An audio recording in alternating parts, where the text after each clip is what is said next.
Allons-y, allons-y, allons-y. Allons-y, allons-y, allons-y. Éphésiens 4, verset 8.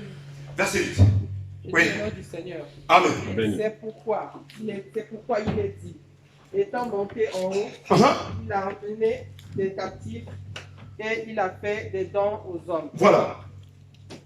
Continue. Or, que signifie qu'il est monté, sinon qu'il est aussi descendu dans les régions inférieures de la terre? Stoppez là-bas. On dit, que signifie il est monté? Pendant qu'il est aussi descendu, n'est-ce pas? Or, on déclare, et Jésus déclare qu'il est le Père qui est descendu du ciel. Amen. Est-ce que vous le comprenez? Parce que si la manne dans le désert devait descendre du ciel, or la manne représente le Seigneur Jésus-Christ lui-même. Il a quitté la royauté pour venir sur la terre. Comme celui qui descend, Jourdain signifie celui qui descend. Comme Jourdain signifie celui qui descend. Donc la réalité du Jourdain, c'est le Seigneur Jésus-Christ lui-même. Celui qui veut être sauvé, celui qui veut être guéri du péché, il doit entrer en Jésus. Ceux qui entrent en Jésus, c'est lui le véritable Jourdain. Ceux qui entrent en Jésus, il y a des choses qui vont se passer. Ceux qui entrent en Jésus, il y a des choses qui vont se produire. Parce que ta vie a droit de changer à cause de Jésus. Rien que Jésus, parce que c'est lui qui est capable. Le véritable Jourdain, on a dit à Naaman, pour que tu guérisses de la lèpre, pour que le péché tombe, Naaman va dans le Jourdain. Retourne à Jésus, toi, Naaman. Écoutez, mais pour ce faire, il faut se plonger. Asseyez-vous. Que Dieu vous bénisse. Que Dieu bénisse sa parole et que Dieu vous bénisse. Merci. Je vous sens venir.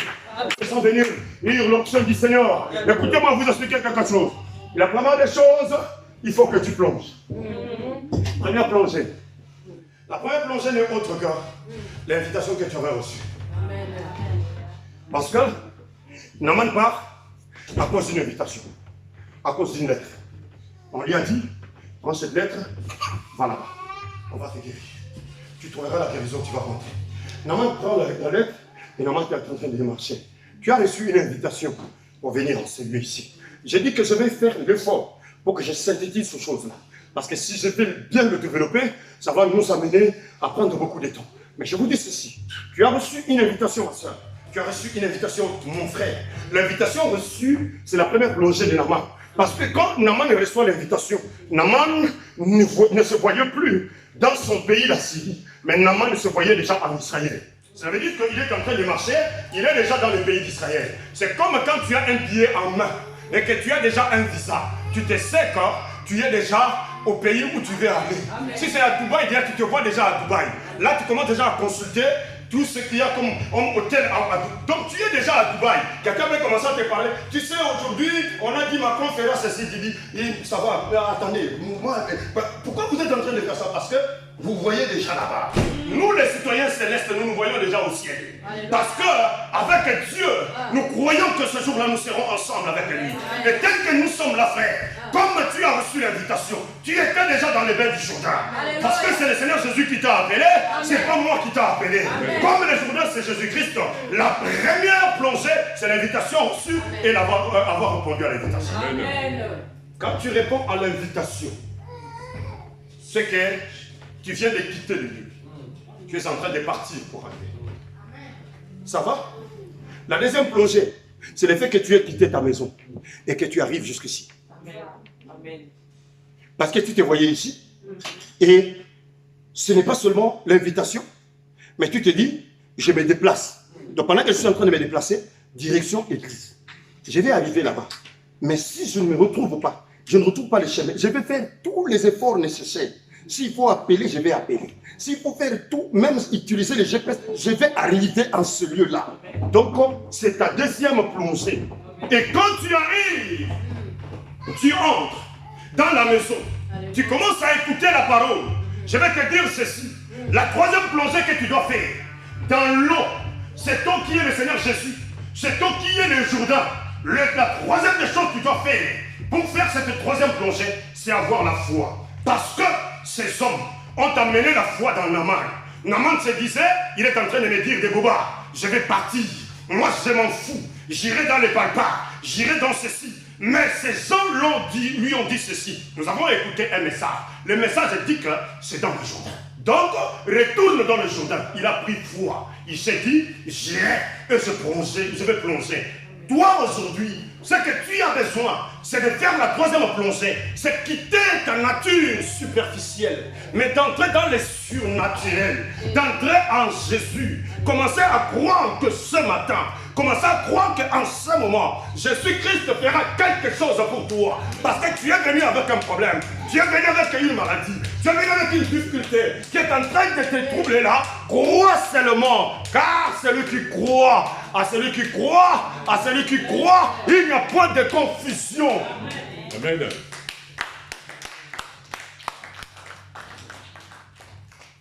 Peut-être que hier tu n'as pas vu un miracle. Peut-être qu'il y a des temps que tu n'as pas vu un miracle. Mais écoutez, il fallait que cet homme qui était à la piscine de Bethesda commence à patienter.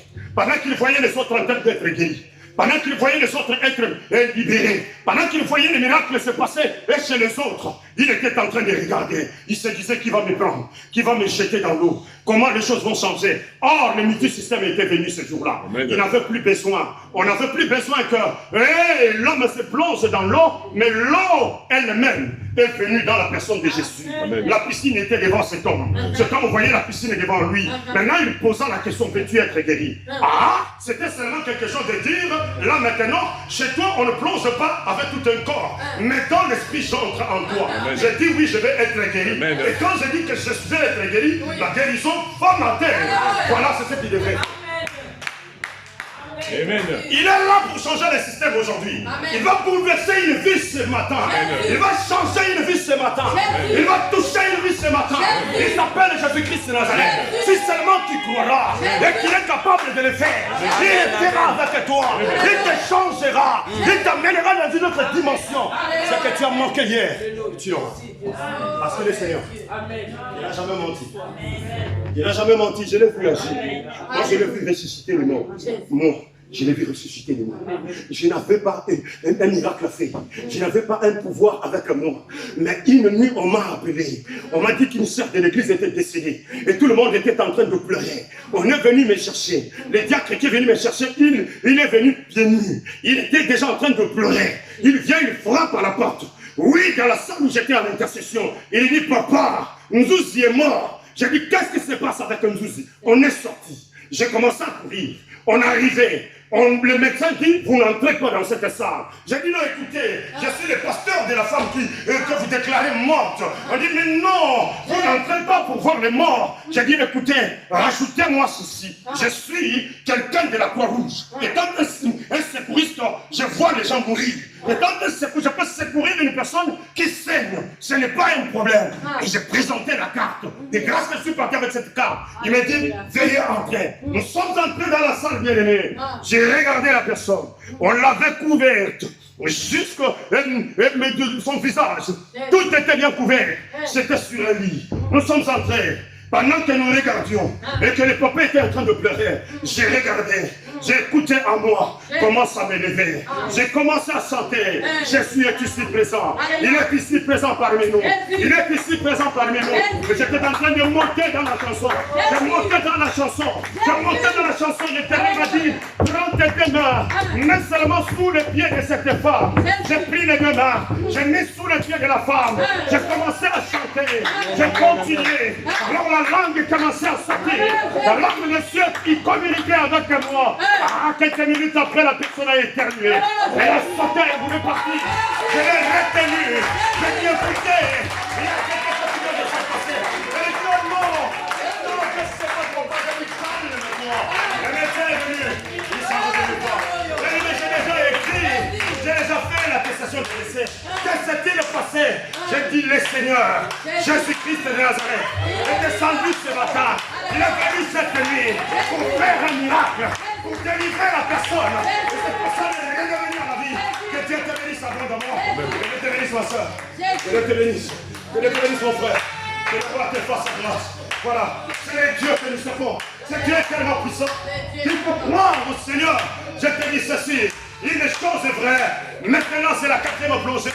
La quatrième plongée, quand le Seigneur a fait quelque chose dans ta vie bien-aimée, il faut savoir les témoigner. Mais avant ces témoignages, je te dis ceci, retourne à Jésus. Retourne à Jésus. Ça c'est ta quatrième plongée. Tu es allé très loin du Seigneur Jésus-Christ. Tu n'as jamais plus compris le message de l'Évangile.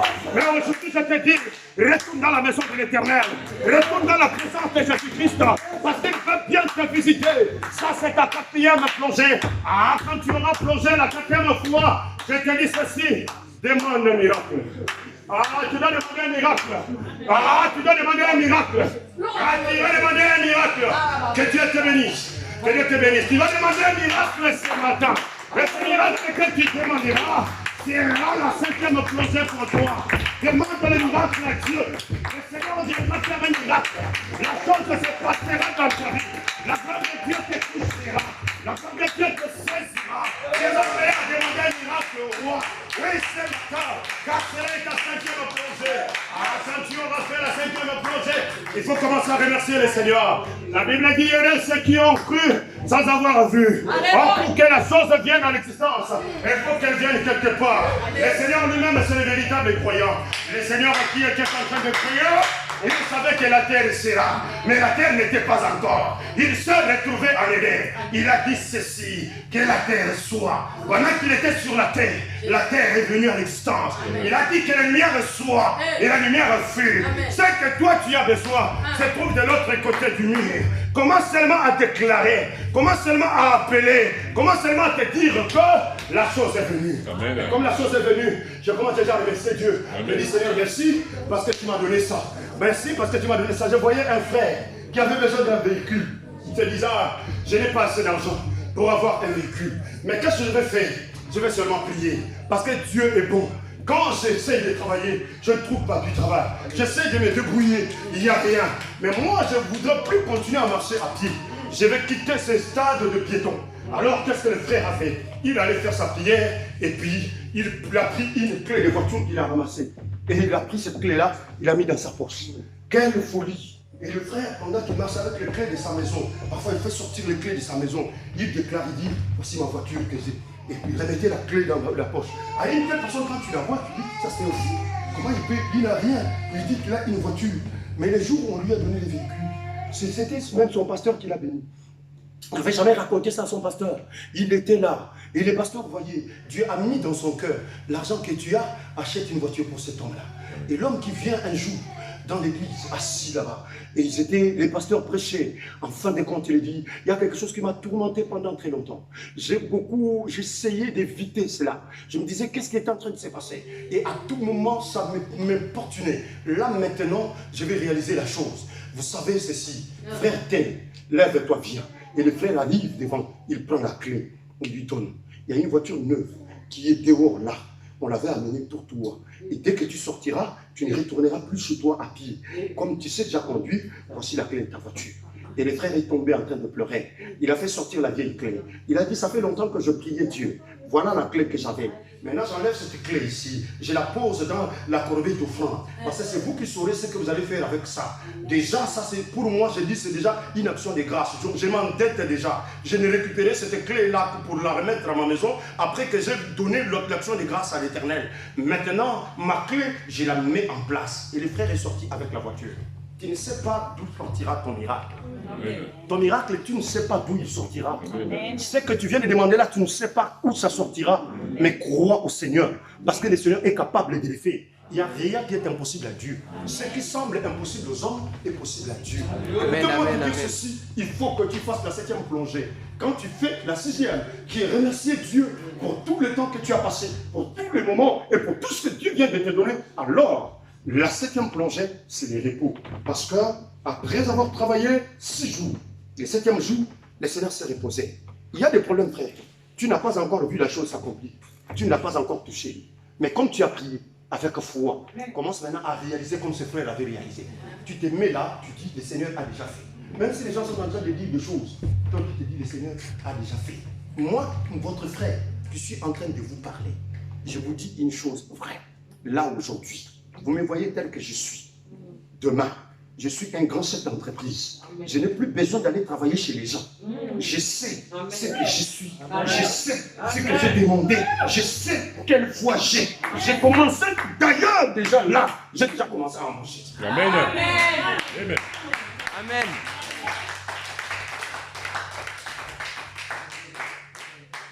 Parce Parce que le boulot commence à me tourner la tête.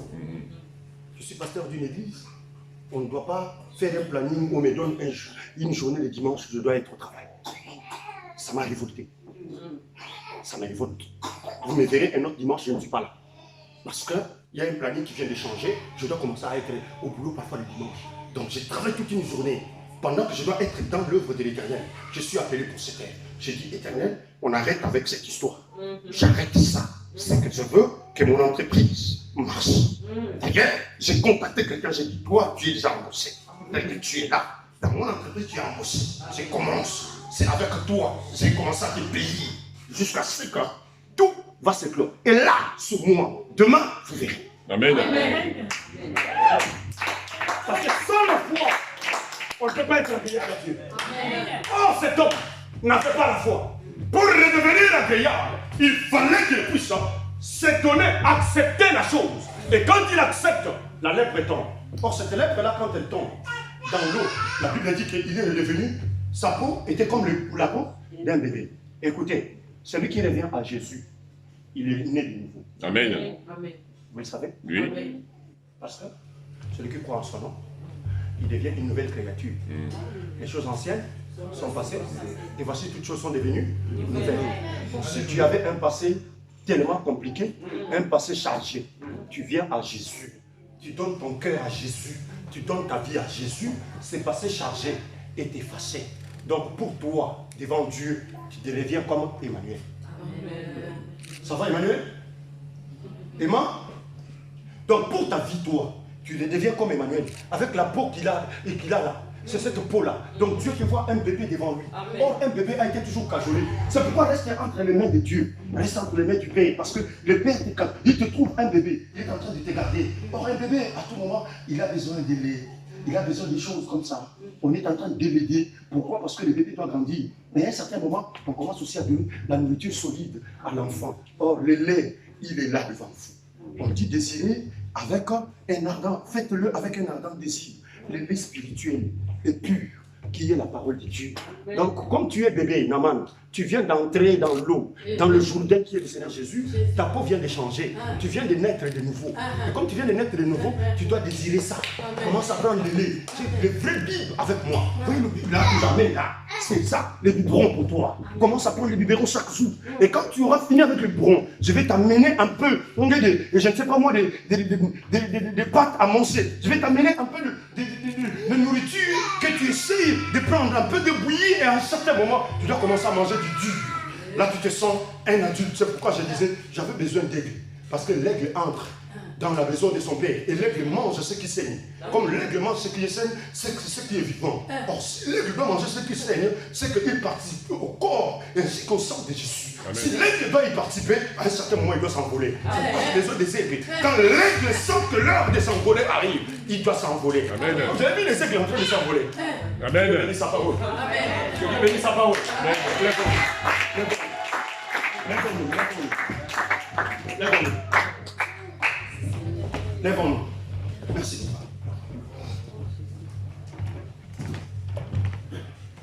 Donnez-nous un cantique d'adoration. Bien-aimé, lève-toi pour prier. Tu as besoin de la prière. Tu as besoin de la prière. Yes,